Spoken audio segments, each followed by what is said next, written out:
So, how well did you pay attention while watching Darwin's Game? I'm sure you noticed all of these details, right? Before we jump into it, leave a comment below for what waifu you think this is. I'm sure you know how this begins. Kaname opens up the Darwin's Game app and is bitten by the snake, which causes him to pass out. After waking up in the nurse's office, Kaname must fill out a form in order to be discharged. A lot of you probably realized that when he dropped the pen, his sigil created a second pen, which he picked up. But what you didn't notice was that Kaname handed the clipboard back to the nurse without filling out the discharge form. On the train ride home, Kaname is looking at his phone where you can clearly see the YouTube logo, oops, I meant the Stage 6 logo, just before his battle against the Rookie Killer begins. It is minor and pointless, but did you notice that the Rookie Killer is rocking the Devil's Number? This battle goes on for a while, but with a bit of luck, Kaname does manage to win. Then an unknown amount of time later, we find Kaname laying down in his apartment, where we get this masterful work of art. That key is straight up two-dimensional, and it changes which direction it is facing. Thought we wouldn't notice, but we did. Next, this is obviously supposed to be an Amazon box, but did you know that Konozama is actually a Japanese slang term for when you pre-order something through Amazon but it doesn't arrive on time? Now alone, this isn't all that funny, until you realize that Konozama is literally OK Amazon spelled backwards. Next up, we are introduced to our primary villain, just before Kaname wins his second battle, this time against the undefeated Queen Shuka. Then he passes out again. This time, Kaname wakes up in bed, next to a naked Shuka. Ha! Did you actually think I would show that? Now that I have your attention, allow me to ask you to share this video with a friend. If you do, and your friend comments something like this, I will give you both a shout out at the end of next week's video. So Kaname and Shuka discuss starting a family together before they even go on their very first date. Seems a little rushed if you ask me, but who am I to judge? While in the town, you can see this structure, which just kind of disappears from the background as they begin walking away. Then a short while later, Kaname finds himself in another battle, this time against, I'm gonna butcher this name, Inukai? Inukai was winning at first and knocked Kaname to the ground. Here we can clearly see that Inukai is directly facing Kaname, but next thing we know, Kaname is now behind Inukai, tasing him. That didn't exactly make sense, but I guess it doesn't matter since Shuka swoops in to save the day just before the Battle Royale event begins. During this event, the players can use their alternate reality cameras to track down the rings, which leads us to a scene where Kaname says the following.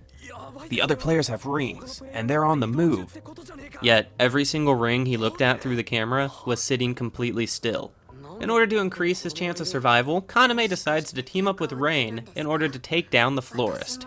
Then around this time, we get a glimpse at the gambling den where we are introduced to Themis, who seems like an important character, yet this is her only appearance.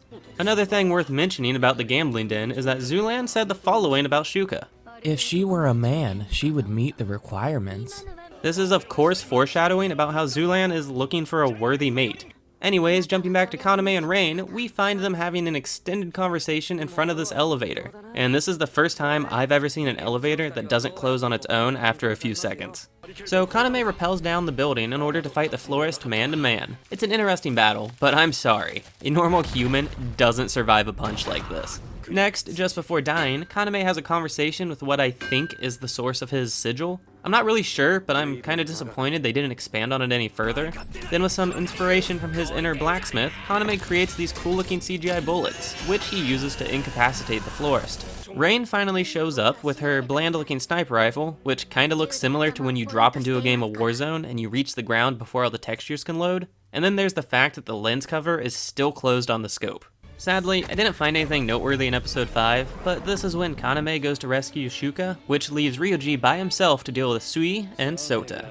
Obviously, Sui and Sota have different personalities and powers, but were you aware that you can tell them apart by how their face is drawn? Sui almost always has her hair covering her right eye, while Sota will typically have both eyes showing, or at least both eyes drawn. Jumping back to Kaname, we find him giving Shuka CPR while treading water. I think most of us can agree that this would be basically impossible. Well, Kaname does manage to save Shuka, and they meet up with Ryoji and the now friendly Sui and Sota. Around this point, the 8th has begun attacking the hotel, and inside the elevator you will notice that apparently the 4th floor of this building just doesn't exist. The florist is doing a good job of fending off the 8th, but in the end this happens. Sig's sigil is fire, which he didn't even use for the punch, so there is no way he should have been able to punch all the way through his torso. But you know, anime logic. Now, Kaname and friends head to the train station in search of the real treasure. I don't know if we can really say that Kaname's group was winning this battle.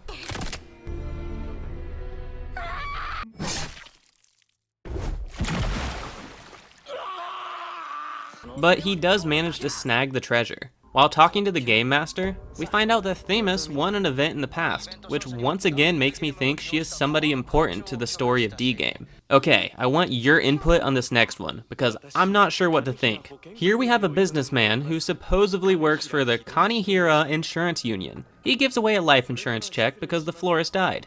This seems odd because when a D-Game player dies, their body is teleported away. Without a body or proof of death, the insurance company wouldn't be willing to pay out the life insurance money. So I ask you, does D-Game have a built-in life insurance program? Or is this check actually coming from Kaname, but just being disguised as life insurance money? I don't know, so let me know what you think in the comments. After the event, Kaname officially starts a guild and wants to create an alliance with the Danjo Boxing Club. For this to happen, Kaname must prove himself in a fight. During the battle, Kaname uses a scorpion to lay down suppressive fire in order to keep Danjo at a distance. Kaname is literally non-stop firing for 90 seconds. Since a scorpion has a fire rate of 840 rounds per minute, this means that he just shot 1,260 bullets from this scorpion without ever needing to pause or reload. The battle continues until Kaname gets kidnapped, forcing his friends to come to his rescue. You know how this goes, but hey, at least this time, Rain remembered to open the lens cap on her scope. At the start of the next episode, we can see the world-famous Wick Dennolds make an appearance. Then the Sunset Ravens begin their assault against the 8th. This wasn't all that hidden, but I thought it was a really nice touch for them to add in the splash effect for this scene. And so, the plan didn't quite go as expected, and this may or may not have caused Kaname to finally snap. Just before the slaughter begins, we get this scene where they forgot Ryuji was supposed to be standing right next to Kaname. While Kaname and Ryuji slaughter the 8th inside the warehouse, Inukai has been outside keeping Kichi busy. Look, I'ma just say it. Inukai is just an anime version of Quicksilver.